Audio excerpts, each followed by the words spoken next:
Salut tout le monde. Ce soir, nous allons plonger dans l'univers délicieusement oppressant des lois médiévales, surtout celles qui ciblaient les femmes avec une rigueur franchement excessive. Imaginez-vous entouré de murs en pierre froide, un feu de bois qui crépite quelque part dans une chaumière voisine. Et vous, spectateurs, ris, discret tête d'un monde où votre genre pouvait littéralement décider de votre sort. Vous arrivez dans un petit village normand vers l'an 1235. Les odeurs d'étable et de soupe à l'oignon flottent dans l'air. Vous portez une tunique en laine qui gratte. Personne ne vous demande votre avis, bien sûr, surtout si vous êtes une femme. Et c'est précisément là que réside le problème. Avant de vous mettre à l'aise, prenez un instant pour aimer la vidéo et vous abonner, mais seulement si vous appréciez vraiment ce que je fais ici. Ça aide énormément. Et pendant que vous y êtes, dites-moi dans les commentaires où vous écoutez cette histoire, et surtout, quelle heure il est chez vous. Maintenant, tamisez les lumières, allumez peut-être un ventilateur pour un léger bourdonnement de fond, et commençons ensemble l'aventure de ce soir. Vous êtes âgé de 12 ans. Vous venez d'avoir vos premières règles, ce qui, aux yeux du droit féodal, fait officiellement de vous une adulte. Félicitations, vous êtes désormais en âge de vous marier. Et vous n'avez pas vraiment votre mot à dire là-dessus. Dans cette époque, la loi ne se contente pas de tolérer les mariages arrangés pour les jeunes filles. Elle les encourage. Les alliances entre familles passent par les filles comme des lettres à la poste, sauf qu'ici, la lettre peut pleurer et supplier, mais elle sera quand même envoyée. Si vous refusez ce charmant époux de 37 ans, choisi par votre oncle, il y a plusieurs options. Être fouetté, être envoyé dans un couvent où vous n'avez pas non plus vraiment choisi, ou disparaître dans une autre maison jusqu'à ce que vous changiez d'avis, ou qu'on vous y force. Une anecdote peu connue illustre ce déséquilibre. Dans un village du sud de la France, un homme s'est plaint que sa fiancée de 14 ans riait trop pendant leur union. Le tribunal ecclésiastique a annulé le mariage pour irrévérence manifeste. Quant à la jeune fille, punie pour avoir provoqué la honte. Vous commencez à comprendre l'ambiance. Les historiens se disputent encore pour savoir si ces mariages précoces étaient majoritaires ou surtout normatifs, c'est-à-dire imposés dans les textes mais plus rares dans la réalité. On trouve des registres de femmes épousées à 17 ou 18 ans, voire plus tard, mais dans les classes nobles, le jeu des alliances était bien plus pressant. Et puis, ce n'était pas simplement un mariage, c'était une cage juridique. Une fois marié, vous ne pouviez plus porter plainte seul, ni posséder de biens sans l'accord du mari. Si vous étiez battu, eh bien, la loi considérait cela comme une affaire domestique. Tant que le mari ne vous tuait pas, et encore, l'Église considérait qu'il corrigeait sa femme. Vous traînez dans une rue en terre battue. Les maisons à colombages vous regardent de leurs fenêtres étroites.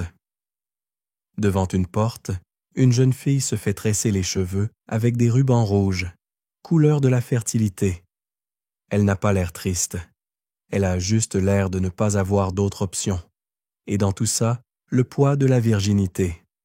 Ah, cette précieuse chose que les hommes du Moyen Âge aimaient tant préserver, chez les autres. Un test de virginité pouvait décider de la validité d'un mariage. Si une femme ne saignait pas lors de sa nuit de noces, l'époux pouvait annuler l'union pour tromperie. Bien sûr, les sciences modernes ont prouvé que ce saignement n'est en rien systématique. Mais au XIIIe siècle, la biologie médiévale était surtout composée de superstitions et d'un profond désamour pour les faits. Autre détail joyeux, si vous étiez veuve, sans enfant, vous deviez rendre la dot à la famille de votre mari, sauf si vous acceptiez de vous remarier dans les 6 mois. C'est une sorte de clause de réemploi matrimonial, assez commode pour les familles masculines, n'est-ce pas? Imaginez, vous venez de perdre votre époux, et soudain on vous dit « soit tu retrouves un autre mari dans les 180 jours, soit tu rends la ferme. » Et on ne parle même pas du temps de deuil. À ce stade, vous vous demandez peut-être « et l'amour là-dedans ?» Eh bien, comment dire? Il existait probablement comme une brise légère entre deux décrets féodaux. Mais dans la plupart des cas, les mariages étaient des transactions. D'ailleurs, dans plusieurs régions d'Europe, une femme pouvait être vendue comme épouse ou échangée, parfois contre du bétail. Oui, littéralement. Petite anecdote d'Europe centrale. Un père, fâché que sa fille ait refusé 3 prétendants, l'aurait enfermée dans une cage en bois accrochée à une grue. Le village devait voter pour décider si elle avait le droit d'en sortir. La majorité a dit non. Comme quoi la démocratie médiévale avait encore quelques progrès à faire. Tout cela fait réfléchir à quel point ces lois étaient-elles religieuses, juridiques, culturelles. La réponse, c'est un peu tout à la fois. L'Église imposait le modèle patriarcal, les seigneurs l'appliquaient et les villageois y trouvaient un certain ordre. C'est confortable, le statu quo, surtout quand on est du bon côté de la règle. Pendant ce temps, vous, pauvres voyageuses temporelles, marchez avec prudence dans un monde où chaque regard peut être interprété comme un engagement, où le simple fait de porter un ruban bleu peut être vu comme une provocation. Et le plus ironique, ces lois étaient censées protéger les femmes. Protéger leur honneur, leur vertu, leur place dans la société. Sauf que tout cela était conditionnel et temporaire, et dépendait surtout du bon vouloir des hommes autour. Alors vous rentrez chez vous, ou ce qui en tient lieu. La porte grince, la paille craque sous vos pieds, et pendant que vous vous allongez sur un lit dur comme un banc, vous vous dites vivement le 14e siècle. Peut-être que ce sera mieux. Vous êtes réveillé par le cri d'un coq légèrement enroué, ce qui est probablement le bruit le plus mélodieux que vous entendrez aujourd'hui. En sortant, le soleil se lève paresseusement sur les toits de chaume et les rues poussiéreuses. Un chat noir traverse votre chemin. Pas de quoi en faire toute une affaire, n'est-ce pas? Eh bien, pas au Moyen Âge. Dans ce monde, être une femme seule, vieillissante ou tout simplement trop curieuse vous expose à un danger très particulier, être accusé de sorcellerie. Et non, il ne faut pas forcément avoir un chaudron ou des potions fumantes pour éveiller les soupçons. Il suffit parfois de ramasser des herbes un peu trop souvent ou d'avoir un regard qui dure 1 seconde de trop. La sorcière, dans l'imaginaire médiéval, est avant tout une femme qui dérange. Elle échappe à la norme, ni épouse, ni mère, souvent veuve, parfois guérisseuse, et donc forcément suspecte. Vous passez devant une masure à moitié brûlée, où vivait, dit-on, une femme qui faisait parler les chats. Traduction. Elle vivait avec 4 chats et préférait le silence au bavardage du marché. Les lois ne parleront pas toutes explicitement de sorcellerie. Ce sera surtout à partir des 15e et 16e siècles que les grands procès éclateront, mais les bases sont posées bien avant. Les canonistes et juristes rédigent des articles flous, évoquant les femmes habiles en arts interdits. On ne précise pas ce que sont ces arts, mais vous êtes priés de ne pas les pratiquer, au cas où. Petite anecdote. À Toulouse, vers 1270, une femme a été arrêtée parce qu'elle vendait des poudres pour éloigner les poux. L'un de ses clients a ensuite fait une crise de fièvre, probablement due à la viande avariée du marché, mais évidemment, c'est elle qu'on a accusée. Résultat, elle a dû marcher nue à travers la ville, un écriteau empoisonneuse autour du cou. Bon, au moins, il ne pleuvait pas. Ce qui est fascinant et un peu dérangeant, c'est que la sorcellerie n'a pas besoin d'être prouvée dans le sens moderne du terme. Il suffit de signes concordants, comme un grain de beauté mal placé ou le fait que vos voisins aient eu 3 mauvaises récoltes d'affilée. Coïncidence? Pas dans l'esprit médiéval. Les historiens se disputent encore pour savoir si ces accusations étaient plus souvent motivées par la peur réelle du surnaturel ou par des jalousies de voisinage. Il est probable que les deux se mêlaient allègrement, avec un soupçon de machisme bien rodé. Parce que, soyons honnêtes, ce sont surtout les femmes qui se retrouvaient sur le banc des accusés. Et si vous pensiez que la justice allait vous défendre, détrompez-vous. Dans certaines régions, les tribunaux ecclésiastiques utilisaient le ordalie de l'eau. On vous jetait dans une rivière avec les mains et les pieds liés. Si vous couliez, vous êtes innocente. Si vous flottez, vous êtes une sorcière. Bref, la logique était aussi imperméable que votre robe. Imaginez la scène. Vous êtes entouré de juges en robe brune, un moine qui prend des notes et des villageois qui murmurent. Votre crime? Avoir soigné une enfant avec une décoction de plantes que vous avez vous-même cultivée. On vous demande d'expliquer pourquoi vous connaissez le thym, la menthe et la sauge. Vous répondez « Parce que ma mère me l'a appris ». Mauvaise réponse. Votre mère aussi était suspecte, figurez-vous. Ce qui est terrible, c'est que ces accusations se transmettent parfois d'une génération à l'autre. On a des cas de mère et fille accusés ensemble, jugés ensemble et parfois condamnés ensemble.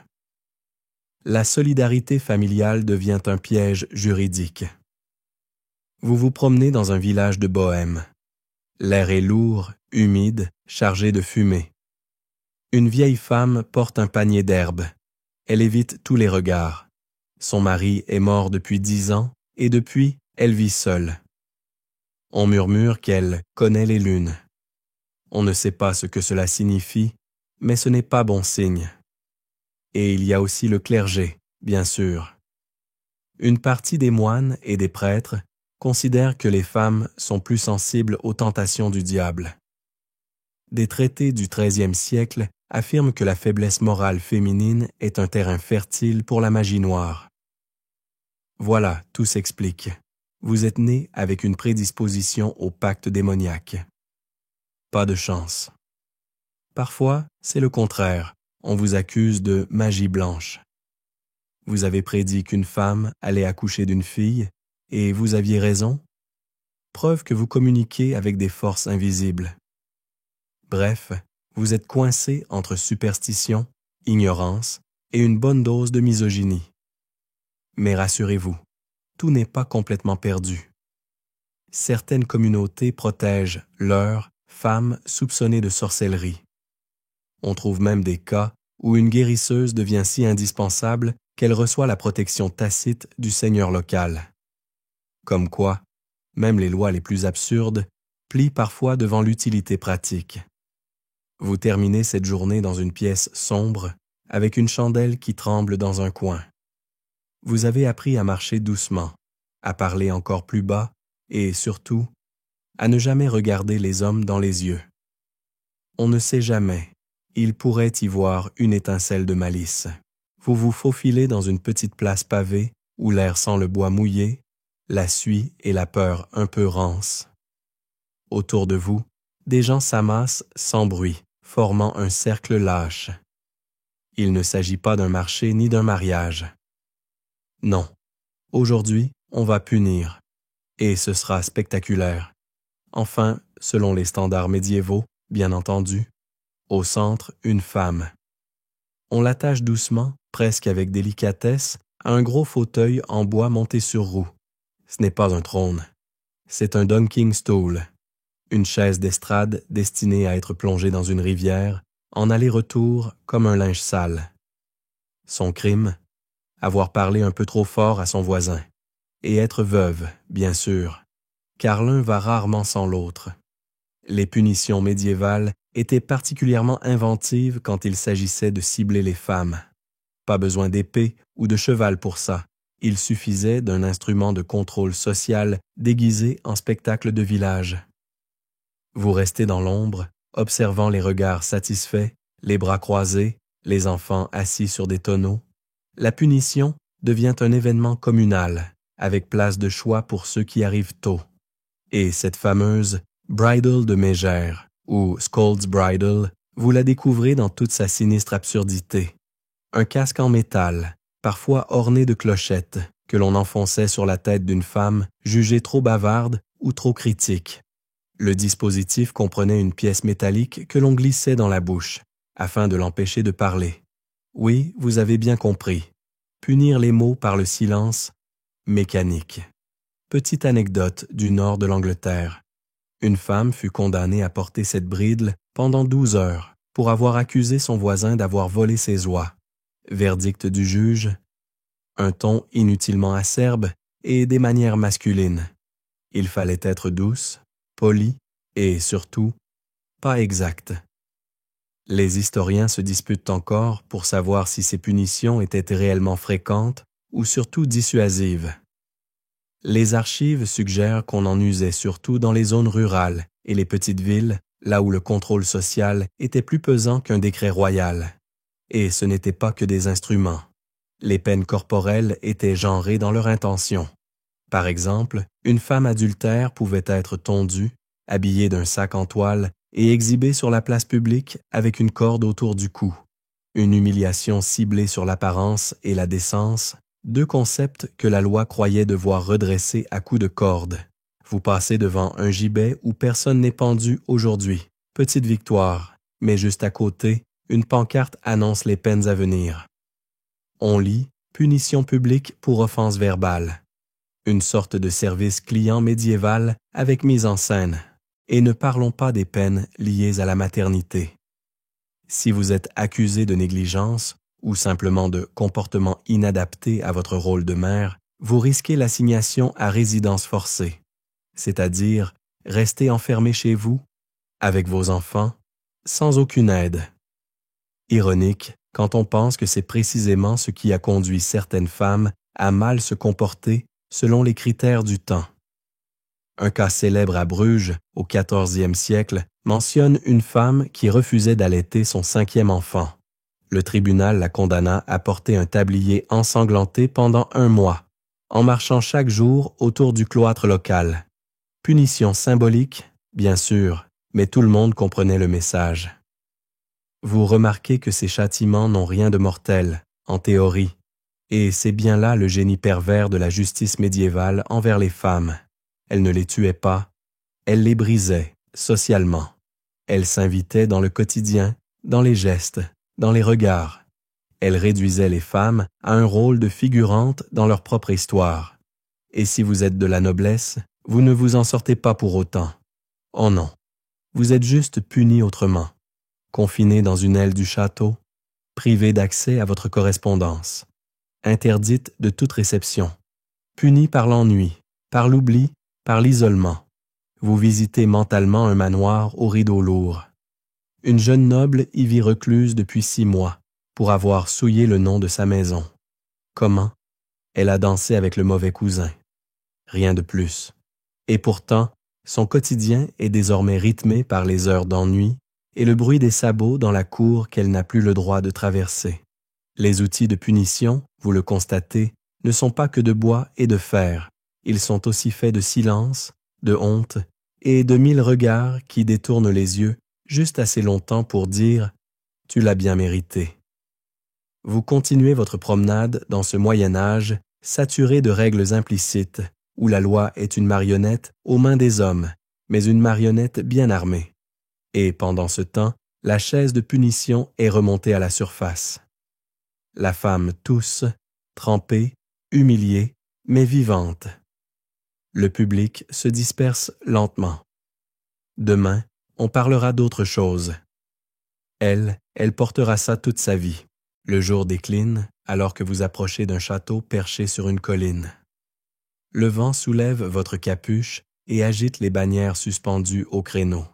Ici, les pierres sont bien taillées, les portes en bois massif et les lois, étrangement, encore plus rigides qu'au village.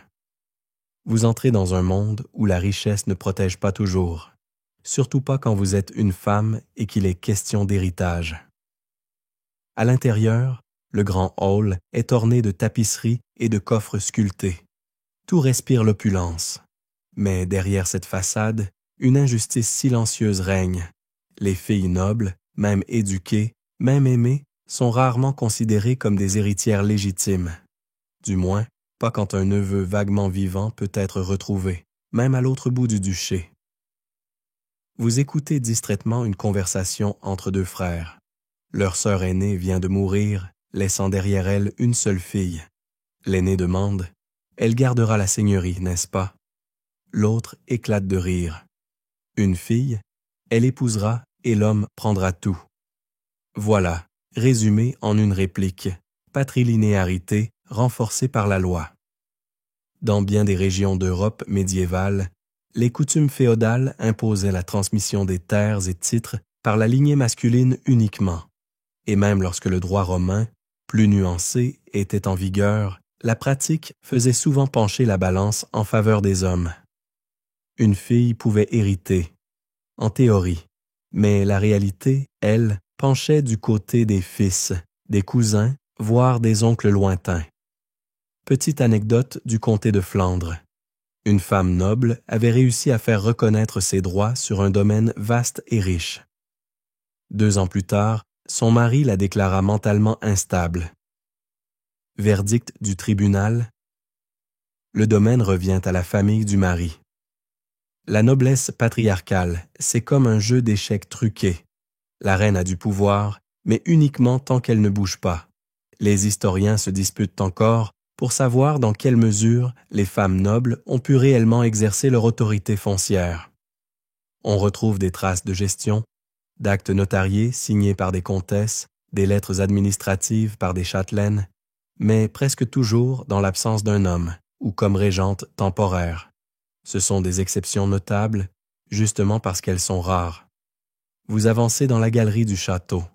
Au mur, les portraits familiaux sont tous masculins, à l'exception d'une seule femme, peinte avec un livre ouvert sur les genoux, signe de vertu domestique.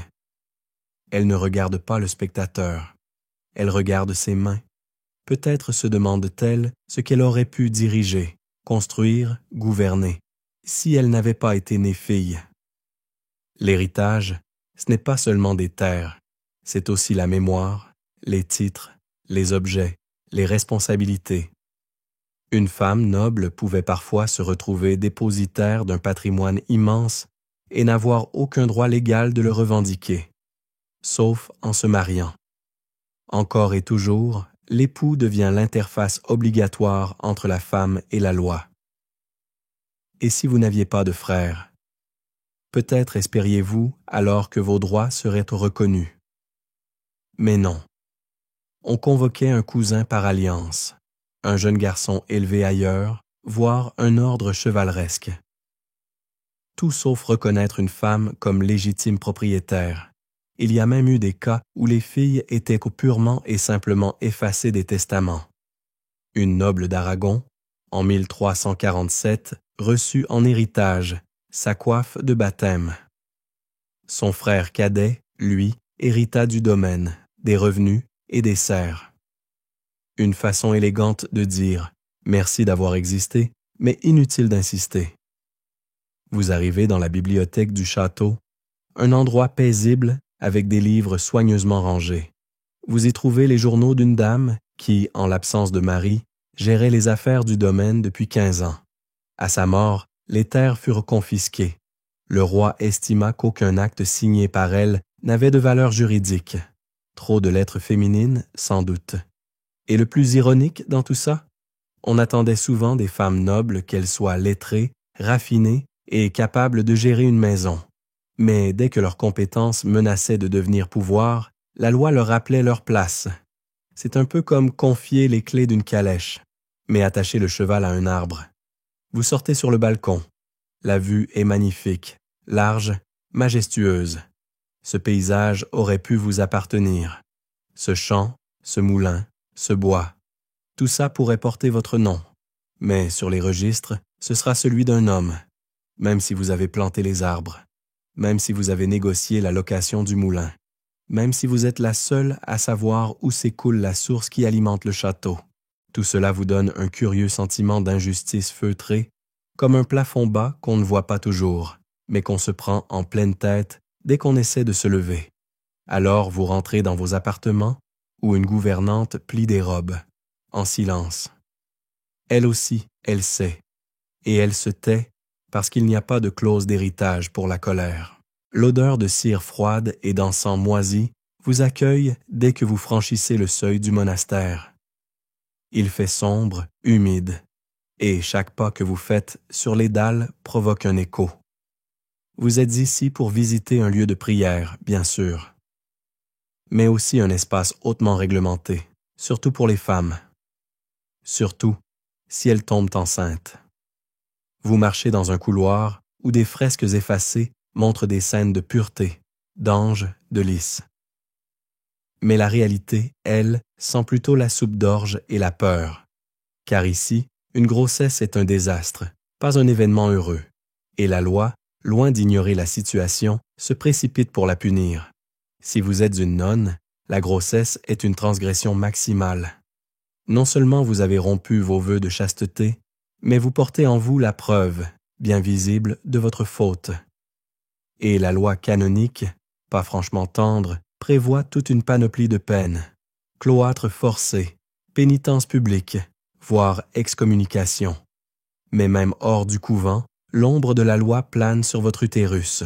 Dans de nombreuses juridictions médiévales, tomber enceinte hors mariage pouvait être considéré comme une forme de tricherie légale. Vous deveniez suspecte de prostitution, d'adultère, voire de sortilège. Oui, certains tribunaux ont accusé des femmes d'avoir ensorcelé un homme contre sa volonté pour obtenir un enfant. Petite anecdote lombarde. Une meunière, enceinte d'un noble local, déclara qu'il lui avait promis le mariage. Le juge déclara qu'elle avait usé de parfums douteux pour séduire son amant. Elle fut condamnée à porter une ceinture de fer, frappée d'un symbole de l'infamie. Quant à l'homme, dispensé de toute poursuite, bien sûr, les historiens se disputent encore pour savoir si ces peines étaient appliquées systématiquement ou seulement dans les cas très visibles. Ce qui est certain, c'est que le simple fait d'être enceinte sans statut matrimonial ouvrait la porte à toutes sortes de sanctions, juridiques, sociales, théologiques. Vous entrez dans une salle capitulaire. Une nonne âgée lit à voix basse, les yeux fermés. Dans un coin, une jeune fille au ventre arrondi. Elle ne pleure pas. Elle attend. Les sœurs murmurent qu'elle a été séduite par un moine itinérant. Les rumeurs vont plus vite que les prières. Dans certains cas, la femme enceinte était obligée de prouver que l'enfant à naître avait été conçu dans le cadre d'une relation consentie. Vous voyez le paradoxe? On vous punit pour avoir été enceinte, mais c'est à vous de démontrer que vous n'avez pas été violée. La loi se contorsionne avec une élégance acrobatique, mais toujours au détriment des femmes. Et ce n'est pas fini. Vous assistez à une procédure obscure, l'examen d'une grossesse suspecte. 2 matrones, souvent désignées par les autorités locales, viennent palper, examiner, questionner. Leur avis peut faire basculer la vie d'une femme. Ce ne sont pas des médecins, ce sont des témoins instrumentalisés par la loi. Dans un cas célèbre, en Angleterre, une femme accusée d'avoir tué son enfant à la naissance fut déclarée coupable parce que ses seins avaient la consistance du lait récent. On pourrait croire à une mauvaise plaisanterie d'anatomie, mais c'était bien un critère légal. Pas de médecin, pas de preuves tangibles, juste des seins et des soupçons. Dans certains coins d'Europe, la grossesse hors mariage pouvait aussi entraîner l'expulsion du village. Pas besoin de procès. Une assemblée de notables décidait que votre présence troublait la moralité publique. C'est une expulsion morale déguisée en souci communautaire. On vous fournit parfois une mule, parfois un pain, et on vous souhaite bon vent. Mais il y a plus insidieux encore, la loi de la suspicion. Une femme enceinte pouvait être accusée d'avoir ensorcelé un homme ou d'avoir pactisé avec le démon pour tomber enceinte sans union légitime. Cette dernière théorie, très prisée par certains prédicateurs, faisait de la grossesse un acte magique. Inversant complètement la charge de preuve, vous vous retrouvez dans une chapelle latérale, où une fresque représente la Vierge Marie. Elle tient son enfant avec une tendresse infinie. L'ironie ne vous échappe pas. Le modèle suprême de la maternité médiévale est une femme qui a enfanté sans avoir de relations sexuelles. Autant dire qu'aucune autre femme ne peut rivaliser. Le standard est littéralement divin, et quand une grossesse aboutit à une fausse couche, le cauchemar continue. Dans certains cas, la femme est accusée d'avortement volontaire, un crime équivalent à l'infanticide selon plusieurs corpus juridiques. L'Église considère que l'âme entre dans le corps dès un certain stade, variable selon les écoles théologiques. Mais dans le doute, on punit. Petite anecdote de Rhénanie. Une sage-femme fut emprisonnée après une fausse couche suspecte d'une cliente. Les juges dirent qu'elle aurait dû savoir si l'enfant était viable. En fait, elle avait juste essayé de réduire la fièvre de la femme avec des compresses d'armoise. Trop de compétence tue la compétence.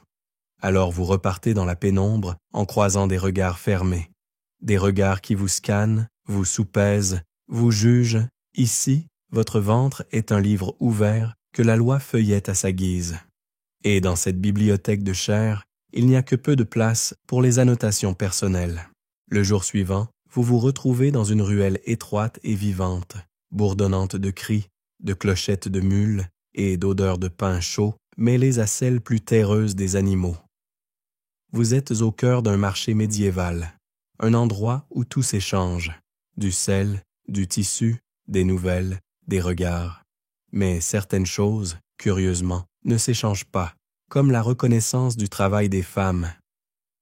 Vous passez devant une file de tisserands qui installent leurs étoffes sur de longues tables. Tous des hommes. Pourtant, la plupart de ces toiles ont été filées, nouées, cousues par des mains féminines dans les arrière-cours, les greniers ou les cellules monastiques. Ce n'est pas un oubli, c'est une habitude. La loi médiévale, très inventive, a trouvé des moyens subtils de rendre le travail féminin, légalement invisible. Il ne s'agit pas seulement d'exclusion. Dans bien des villes, les statuts des métiers interdisaient explicitement aux femmes de s'inscrire comme artisanes indépendantes. Une femme pouvait travailler, bien sûr, mais uniquement comme aide de son mari ou, dans certains cas, de son père. Son nom n'apparaissait jamais sur les registres. Elle était comme un fantôme administratif. Les historiens se disputent encore pour savoir si cette invisibilisation était réellement absolue ou si certaines villes offraient plus de flexibilité. Il existe, par exemple, des documents où des veuves reprennent l'atelier de leur mari, mais toujours de manière temporaire, jusqu'à ce qu'un homme, souvent leur fils, soit en âge de reprendre les rênes. Vous vous faufilez dans une échoppe d'apothicaire. Une femme âgée écrase des racines dans un mortier, concentré. Elle connaît chaque plante, chaque dosage.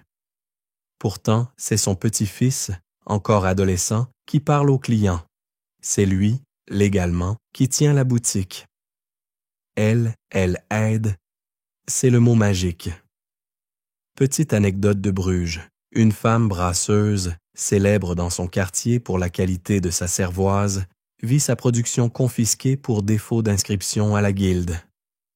Elle tenta de contester, mais le tribunal déclara que le brassage nécessite une autorité masculine pour garantir sa rigueur. Traduction. Elle n'avait pas de barbe, donc pas de crédibilité. Et même quand les femmes étaient autorisées à exercer un métier, leur rémunération était légalement plafonnée. Une couturière pouvait recevoir 2 fois moins qu'un tailleur, même si elle cousait la même robe. Pourquoi?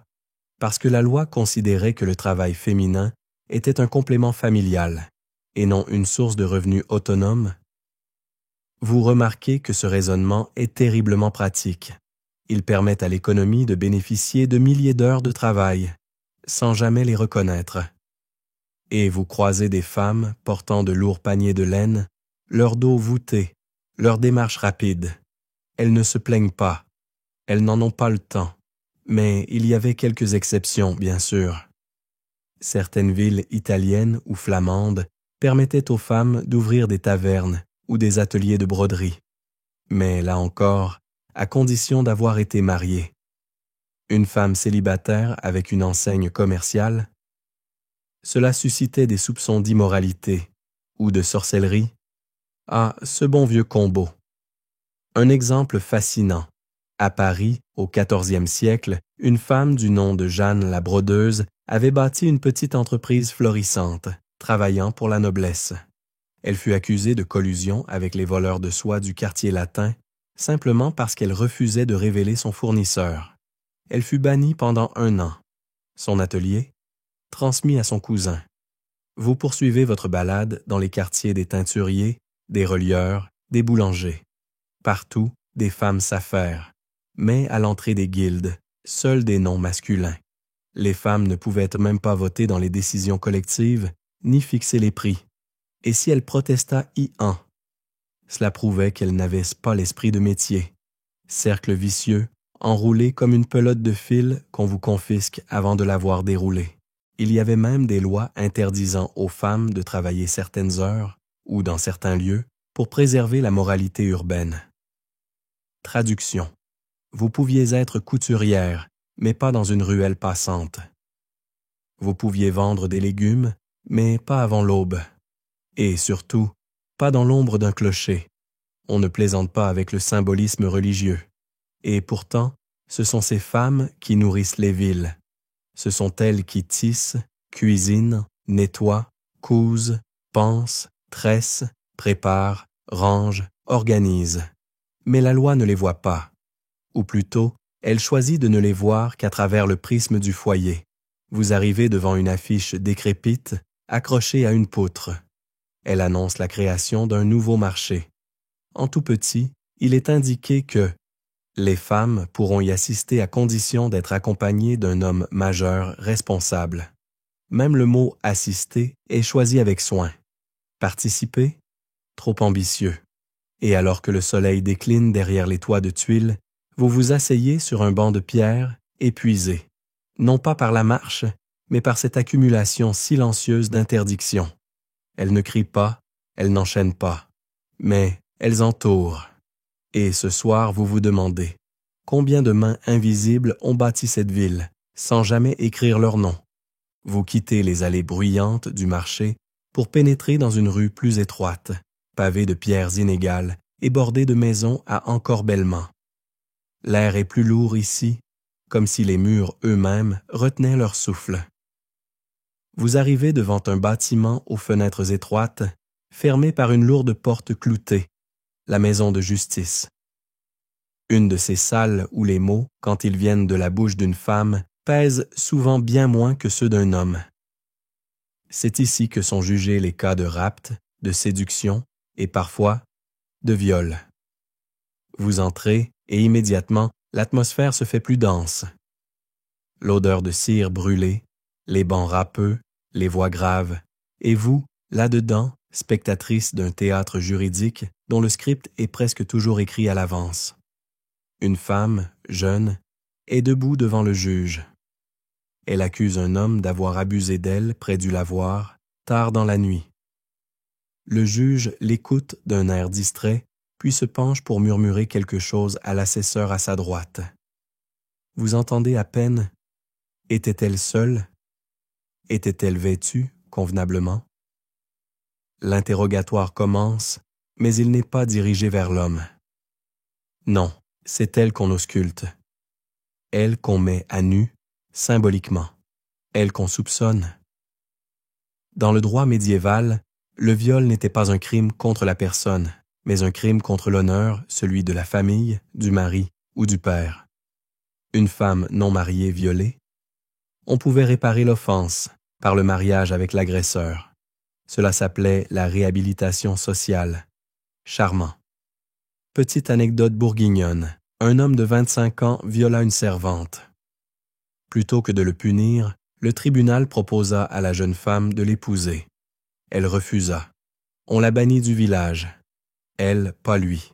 Les historiens se disputent encore pour savoir si ces solutions matrimoniales étaient pensées pour protéger les femmes ou pour préserver l'ordre social. En vérité, probablement un peu les deux, mais avec une nette préférence pour la tranquillité masculine. Moins de vagues, plus de mariages, même forcés.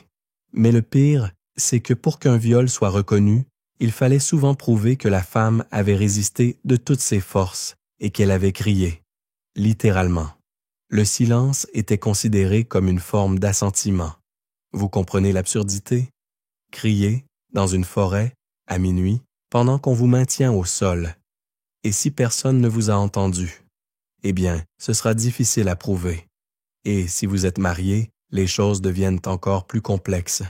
Le viol conjugal n'existait pas, légalement parlant. Un homme avait le droit de réclamer le devoir conjugal et la loi appuyait ce droit. Vous imaginez bien que le consentement, dans ce contexte, est un luxe de l'avenir. À l'époque, c'était un devoir, pas un choix. Dans une salle latérale, vous découvrez les archives poussiéreuses, des cas consignés à la hâte, comme s'ils gênaient. Parfois, juste une ligne. Femme X s'est plainte, aucune suite. D'autres fois, des procès entiers contre des femmes accusées de mensonges déshonorants. La victime devient coupable et l'accusé, témoin de sa propre vertu. Et ce n'était pas qu'une question de tribunaux. L'opinion publique pesait lourd. Une femme violée pouvait être rejetée par son entourage, surtout si elle était enceinte. La loi ne l'obligeait pas à quitter son village, mais la honte, elle, s'en chargeait bien. Et la honte médiévale est une bête puissante, qui voyage vite et mord fort. Vous sortez un instant pour respirer. L'air frais pique les narines. Un groupe d'enfants court dans une ruelle, riant, insouciants. Ils ne savent pas encore que leur monde est truffé de pièges juridiques et qu'ils sont posés plus souvent sur le chemin des filles. Mais il y a aussi des résistances, discrètes, têtues. Certaines femmes prennent la plume pour écrire leur version, des lettres, des prières, des témoignages glissés entre les pages d'un psautier. À Londres, une lavandière laissa une confession brodée dans un ourlet. Il m'a prise sous les saules. Je ne voulais pas. Ce n'était pas une preuve légale, mais c'est un cri cousu à la main. Et les sages-femmes, les matrones, parfois, protègent les jeunes filles, masquent les blessures, racontent d'autres histoires aux juges. Elles sont les gardiennes d'une vérité parallèle qui n'a pas sa place dans les parchemins officiels. Mais elles persistent. Vous retournez dans la salle d'audience. Le procès touche à sa fin. Le juge prononce l'absolution de l'accusé. La jeune femme baisse les yeux. On lui demande de quitter la ville, pour éviter les troubles. Le silence qui suit est plus bruyant que les cris. Et vous repartez, éreinté, la gorge nouée. Car ce que vous venez de voir, ce n'est pas un excès du système. C'est le système. Il ne vous protège pas. Il vous soupèse, vous questionne, vous suspecte. Il vous regarde tomber et vous demande de prouver que vous n'êtes pas tombé toute seule. La ville s'étire dans une lumière dorée du matin, paisible en apparence. Mais vous savez désormais que les lois médiévales ont l'art de se dissimuler dans les plis les plus banals de la vie quotidienne. Ce matin, vous êtes invité à un mariage. Enfin, une transaction. Car aujourd'hui, une jeune femme va légalement disparaître. Pas physiquement, juste juridiquement, subtilement, définitivement. Vous entrez dans l'église fraîche et silencieuse. Les murs sentent la pierre humide et la résine. Devant l'autel, la mariée se tient droite, mains jointes, regard baissé. Son futur mari, lui, plaisante avec le prêtre. Il a déjà les clés de sa maison, de son étable, et bientôt de sa femme. Dans la société médiévale, le mariage n'est pas un pacte entre égaux. C'est une fusion, à sens unique. Dès que la femme est mariée, elle cesse d'exister en tant qu'entité légale indépendante. Son nom est souvent effacé des registres. Elle devient la femme de, son identité diluée dans celle de l'époux. C'est ce qu'on appelle la coverture, une notion juridique qui stipule que la personnalité légale de la femme est couverte, absorbée, par celle de son mari. Et cette fusion a des conséquences très concrètes. Une femme mariée ne peut plus signer de contrat, ouvrir un atelier, porter plainte, ni même témoigner au tribunal sans l'accord, explicite ou tacite, de son mari. Elle ne peut pas posséder un bien, sauf si c'est un bien paraphernal, un mot très chic pour désigner ce qui reste un peu à elle, mais qui peut être administré par son époux quand même. Petite anecdote champenoise. Une femme reçut en héritage un verger. Une semaine après son mariage, son mari le vendit à un cousin, sans même la prévenir. Lorsqu'elle tenta de le contester, on lui expliqua gentiment que son consentement était présumé contenu dans celui de son époux. Pratique, non? Les historiens se disputent encore pour savoir si certaines femmes parvenaient à contourner ces règles. Il existe des cas de ruse, des épouses qui conservaient des comptes cachés, des contrats secrets, des objets de valeur enterrés. Certaines négociaient même des contrats de mariage, leur laissant un minimum d'autonomie. Mais c'était rare, réservé à une élite instruite et bien conseillée. Vous suivez le cortège de mariage. On distribue des dragées, du pain, du vin. Tout le monde sourit. Mais vous voyez le dessous des choses. Vous entendez les clauses silencieuses qui s'échangent entre les gestes. En échange de ta fidélité, tu perds ton droit à la propriété. En échange de ton nom gravé dans la mémoire de ton village, tu en abandonnes la trace légale. Vous arrivez à la maison de la mariée, désormais celle du mari. La charte de propriété est déjà modifiée. Le puits, la meule, les poules, tout est désormais inscrit au nom de l'homme. Même les enfants à venir sont présumés lui appartenir. Si la femme fuit un jour avec eux, elle pourra être poursuivie pour vol. Vol de ses propres enfants. Et si le mari meurt, eh bien, là encore, la veuve est à peine mieux lotie. Elle devra rendre une partie des biens, voire toute la dot, à la famille du défunt. Elle peut garder l'usage d'un coin de maison, quelques ustensiles, peut-être une vache. La dower house, comme on l'appelait en Angleterre, est souvent un abri modeste pour une femme devenue étrangère à sa propre vie. Vous entrez dans une pièce exiguë où une femme plus âgée tresse un cordon. Elle est veuve depuis 20 ans. Elle vous explique, d'une voix douce, qu'elle n'a jamais eu le droit d'écrire son nom sur les murs de sa maison. Elle dit « Mon nom ne m'a jamais vraiment appartenu. Et que se passe-t-il en cas de désaccord conjugal? » Pas grand-chose. Le divorce, dans la plupart des régions chrétiennes, n'existe pas. La séparation peut être autorisée dans de très rares cas, violence extrême, abandon prolongé, mais elle n'entraîne ni reprise de biens, ni rétablissement d'un statut légal individuel. La femme reste la femme de, mais en dehors du foyer. Un paradoxe juridique dont seule l'Église médiévale a le secret. Vous assistez à un baptême, quelques jours plus tard. Le prêtre interroge le père. La mère, présente, reste muette. Elle sourit, mais ne parle pas. Son nom ne figure même pas dans l'acte. Ce silence rituel est une habitude. On ne vous entend pas, même quand vous portez la vie. Et puis, il y a le nom, la transmission patronymique. Le nom du père, toujours. La loi l'inscrit partout. Même les rares femmes qui écrivent des lettres signent souvent avec la mention « épouse de »,« fille de ».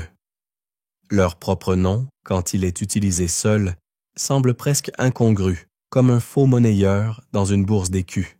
Et pourtant, vous croisez des signes de résistance. Une signature maladroite sur un parchemin. Une rune discrète brodée dans un ourlet. Une inscription cachée sous un couvercle de coffre. Des façons de dire « j'existe encore ». Des murmures dans la pierre. En quittant le village, vous remarquez une tombe abandonnée. La stèle est fendue. Le nom est à moitié effacé. Mais dessous, on devine encore « Marie, épouse de Guillaume ». Et puis, en plus petit, presque invisible, qui filait le lin mieux que personne. Le vent s'élève autour de vous, alors que vous traversez une place où les pavés sont usés par des siècles de pas et de processions. Vous vous approchez d'une église imposante. Des vitraux lumineux projettent sur le sol des éclats de rouge et d'or comme un vitrail brisé à l'envers. Un chant grégorien s'échappe doucement du cœur, presque apaisant. Et pourtant, sous cette beauté sereine, vous ressentez une dissonance. Car ici, dans cette nef somptueuse, les femmes sont vénérées et bâillonnées. Vous prenez place sur un banc à côté d'un pilier sculpté d'anges. La messe est en cours. Marie est omniprésente, sur les fresques, dans les chants, dans les prières. La Vierge est invoquée comme modèle de pureté, de dévotion, de compassion. C'est la Mère divine, la Reine du ciel, impossible de la manquer. Mais en dehors de cette figure sacrée, les femmes vivantes, elles, sont priées de se taire. Car selon les textes canoniques les plus influents, notamment ceux de l'apôtre Paul, relayés par l'Église médiévale, la femme doit garder le silence dans l'assemblée. Pas de prédication, pas de lecture publique, pas même d'interprétation de la parole.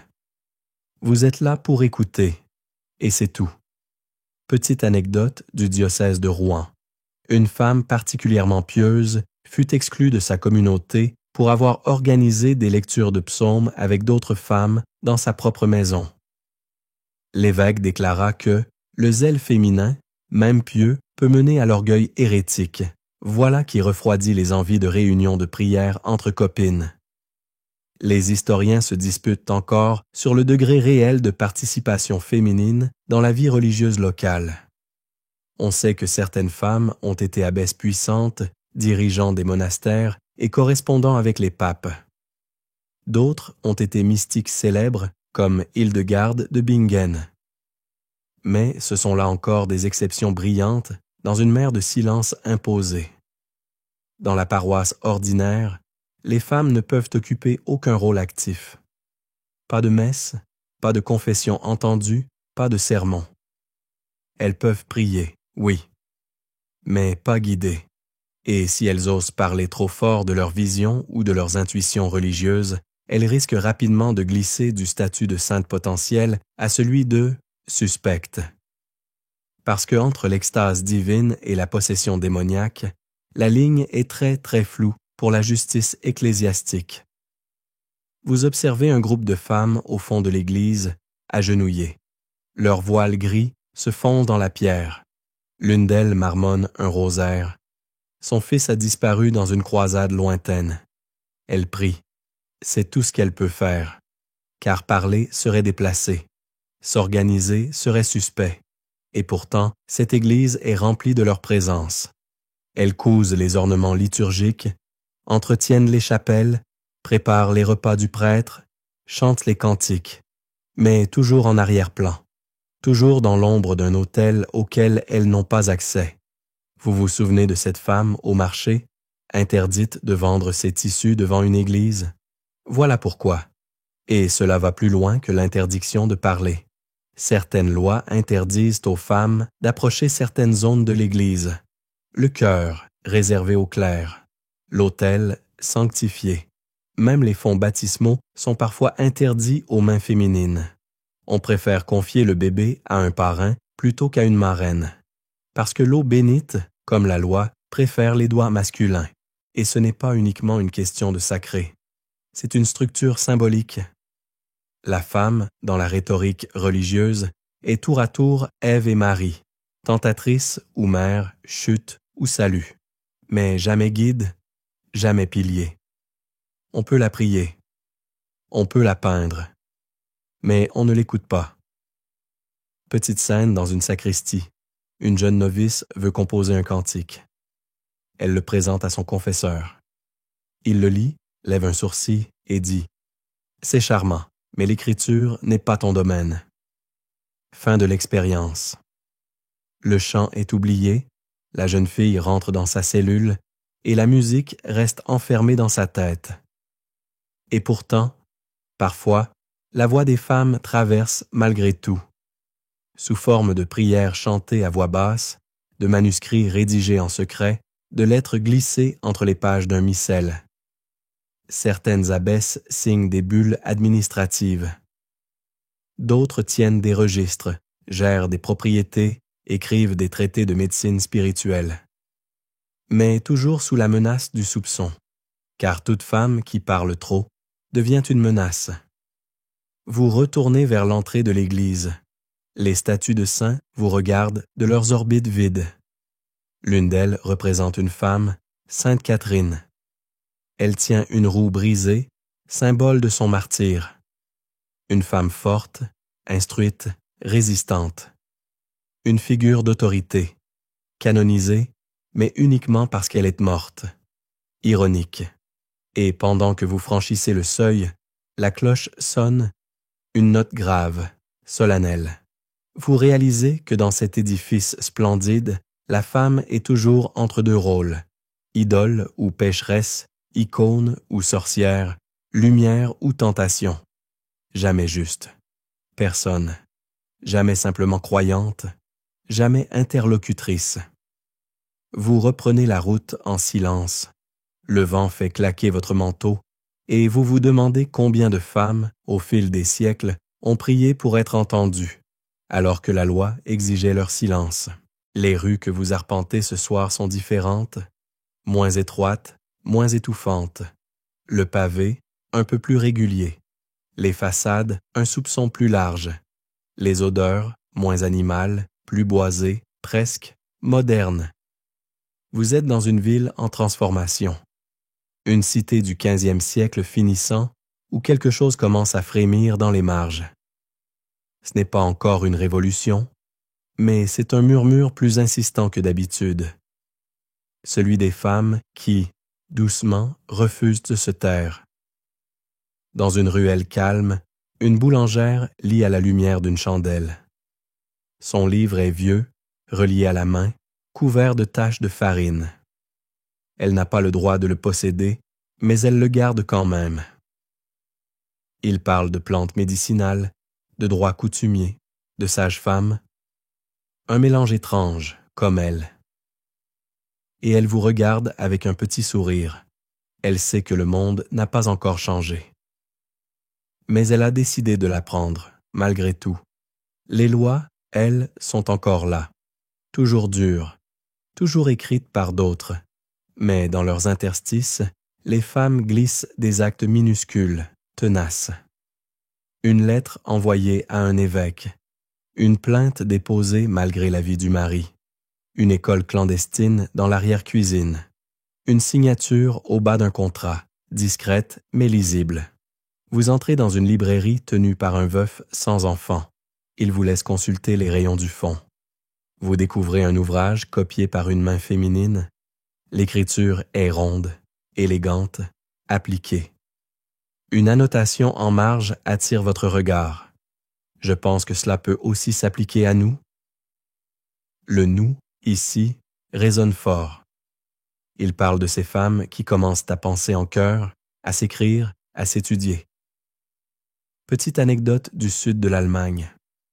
Une communauté de béguines, ces femmes pieuses, vivant sans vœux formels, décida de contester une taxe jugée injuste. Elles adressèrent une pétition au conseil de la ville. La réponse fut cinglante. Les femmes n'ont ni voix ni vote. Mais leur message fit le tour de la région. Dans d'autres villes, d'autres femmes s'en inspirèrent. Une graine avait été semée. Les historiens se disputent encore sur l'impact réel de ces actions isolées.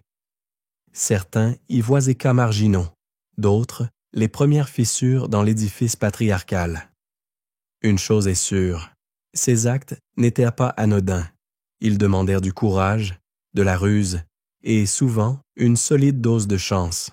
Vous longez les murs d'un atelier de copiste, une jeune apprentie passe une feuille à son maître. Il fronce les sourcils. Elle a introduit un passage de sa propre invention dans la copie. Il ne la punit pas. Il sourit même. Il voit le talent, au-delà du sexe. Ce n'est pas encore la norme, mais c'est un signe, un fragment de demain. Et dans la rue voisine, un théâtre s'ouvre pour la première fois aux femmes, en tant que spectatrices. Pas seulement comme costume ou cible de moquerie. Elles écoutent, rient, commentent. Elles osent discuter des pièces. Et ce simple fait, dans cette époque, est déjà un frémissement politique. Vous traversez un pont. Sous vous, l'eau coule lentement. C'est peut-être la métaphore la plus juste. Le changement n'est pas une cascade. C'est un filet, souterrain parfois, qui travaille la pierre patiemment, qui lisse les angles, arrondit les jugements, creuse les lois les plus solides. Et parfois, ce sont les hommes eux-mêmes qui s'en étonnent. Un magistrat de Florence écrivit dans une lettre à son frère « J'ai jugé aujourd'hui une femme qui savait lire. Je n'ai pas su quoi faire d'elle. » Cette phrase dit tout. Il n'était pas préparé. Et tant mieux. Vous entrez dans une maison d'imprimeur. Sur l'établi, un petit livret est en cours de fabrication. Il s'agit d'un recueil de conseils domestiques rédigé par une femme. Il ne porte pas son nom complet, juste ses initiales. Mais c'est imprimé. Diffusé, lu, repris, le murmure devient écho. Vous vous asseyez un moment dans une cour intérieure. Des enfants jouent. Parmi eux, une petite fille tente d'expliquer les règles d'un jeu qu'elle vient d'inventer. Les autres écoutent, ils rient, ils acceptent ses idées. Rien de révolutionnaire peut-être. Mais dans cette cour pavée, il se passe quelque chose de rare. Une parole féminine écoutée, juste écoutée. Et alors que le soir tombe sur cette ville pleine de paradoxes, vous réalisez que les lois n'ont pas disparu. Elles résistent, elles se réinventent, mais les femmes, elles aussi, apprennent à les contourner, à les réécrire, à les défier. Ce n'est pas encore la fin de leur combat, mais c'est déjà autre chose qu'un murmure. Et vous quittez cette époque, cette ville, cette vie, avec un étrange sentiment de calme. Car même dans le carcan le plus rigide, une respiration finit par se frayer un chemin. Le vent s'est calmé, la lumière s'est adoucie. Les rues se vident lentement, comme si la ville elle-même glissait dans un sommeil ancien. Vous vous asseyez, une dernière fois, sur une pierre tiède de la journée, et vous laissez vos pensées flotter. Tout ce que vous avez vu, entendu, ressenti, les injustices, les silences, les chaînes invisibles, tout cela se dissout doucement dans l'ombre du soir. Il y avait de la dureté, oui, de l'absurde, de l'injustifiable, mais aussi des éclats de courage, des gestes ténus mais têtus, des femmes qui, par leur seule existence, leur simple parole, ont commencé à ébrécher l'armure des lois. Vous inspirez lentement. Le monde n'a pas changé d'un coup. Il ne le fait jamais. Mais il suffit parfois d'un mot chuchoté, d'un fil tendu, d'un nom brodé en secret pour faire basculer une époque. C'est long, mais c'est en cours. Alors maintenant, laissez ce monde se replier doucement, comme un vieux parchemin qu'on referme avec soin. Fermez les yeux, respirez, tout est calme.